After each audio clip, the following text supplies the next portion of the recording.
Bueno, pois estamos aquí no Pedregal de Irimio, no nacemento do río Miño, que é o que lle dá tamén sentido á frase de Meira, nai do pai da nosa terra, porque esta é a nai do pai, que é o río Miño da nosa terra, de Galicia.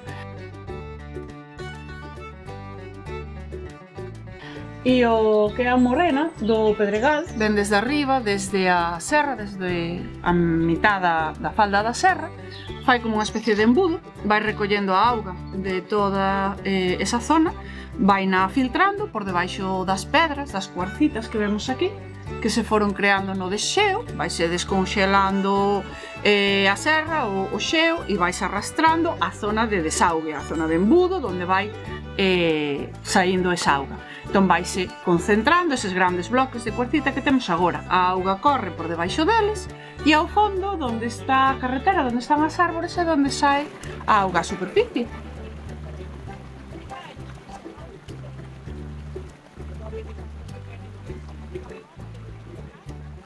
Entón, a partir de aí, o curso do río si é superficial. De aí para arriba escoitas polo medio das pedras, pero non se ve.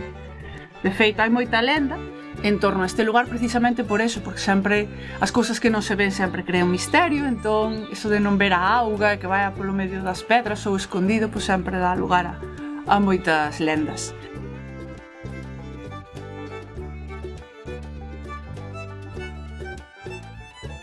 Pero tamén é un punto enerxético moi importante, é dicir, eu, por exemplo, cando teño moito traballo e teño que falar todo o día, chega un momento en que canso de escoitar, tapónaseme os oídos e satúrome.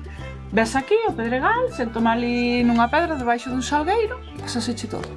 A auga vaiche levando, vaiche descargando, vaiche levando todo ese cargamento de todo o día e quedo descargada para outro tanto de traballo para o resto do día, da tarde, do que sea.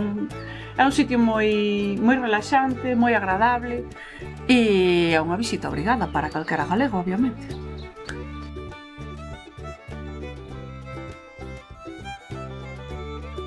Os pensamientos que deixas aquí cando te ves a relajar atravesan Galicia. Por Galicia adiante, chegan ao mar, a ver se quedan polo medio.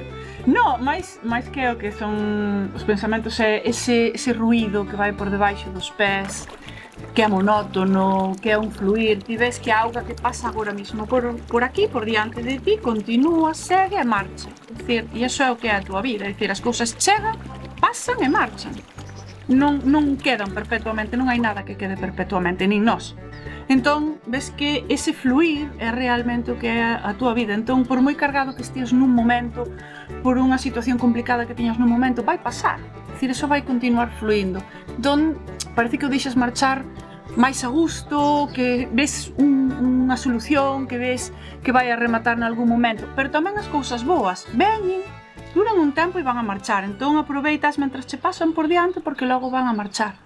Entón, axúdame a ver esa perspectiva e deixar que as cousas fluan e descargarme un pouco e quedarte, non sei,